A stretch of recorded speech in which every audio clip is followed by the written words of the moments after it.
Bantu melambaikan tangannya untuk memanggil sang ayah. Dia berkata mengapa bocah itu dia culik.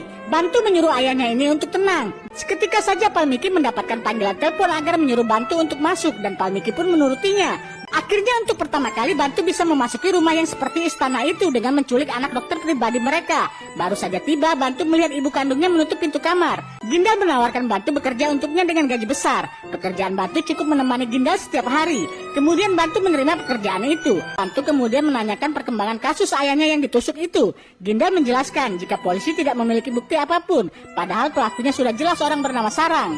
Kemudian mereka pun pergi ke tempat Sarang. Gindal masuk sendirian sedangkan Bantu menunggu di luar. Sesampainya di sana Gindal justru diusir pergi dan didorong hingga terjatuh. Mengetahui kakek kandungnya telah diperlakukan kasar, Bantu mengamuk. Bantu mengajar semua anak buah Sarang. Setelah itu sebuah mobil mewah datang ketika mereka akan pulang. Ternyata Sarang yang merupakan ayah dari Sultan Kaya tadi keluar dari dalam mobilnya untuk menemui Bantu dan kakeknya ini. Namun Bantu tidak gentar sedikit pun. Dengan kekonyolannya dia meminta Sarang untuk berselfie ria. Namun Sarang memutar senjata payungnya untuk menakuti Bantu.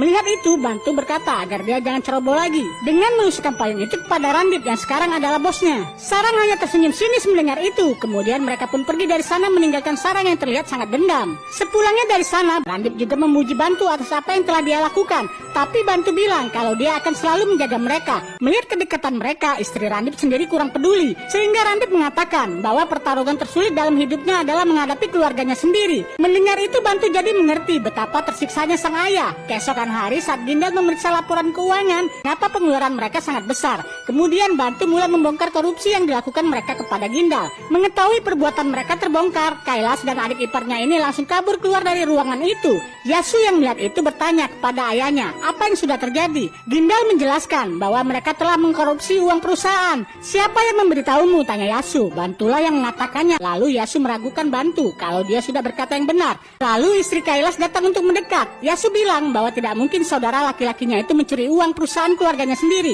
Bantu lalu memberitahukan bahwa uang itu mereka pakai untuk berjudi setiap akhir pekan, yang membuat istri Kailas kaget. Bantu juga bilang bahwa di hari lain Kailas sibuk dengan seorang gadis bernama Sina. Lalu istri Kailas bertanya, siapa Sina? Kailas memberitahukan agar istrinya tidak percaya dengan apa yang Bantu katakan. Namun seketika ponsel milik Kailas yang dia curi berbunyi. Kailas kaget karena ponselnya ada pada Bantu. Lalu Bantu mengatakan bahwa Sina sangat rindu dan memberikan emoji ciuman, yang membuat istri Kaila pun menampar adiknya ini yang sudah tidak becus mengawasi suaminya.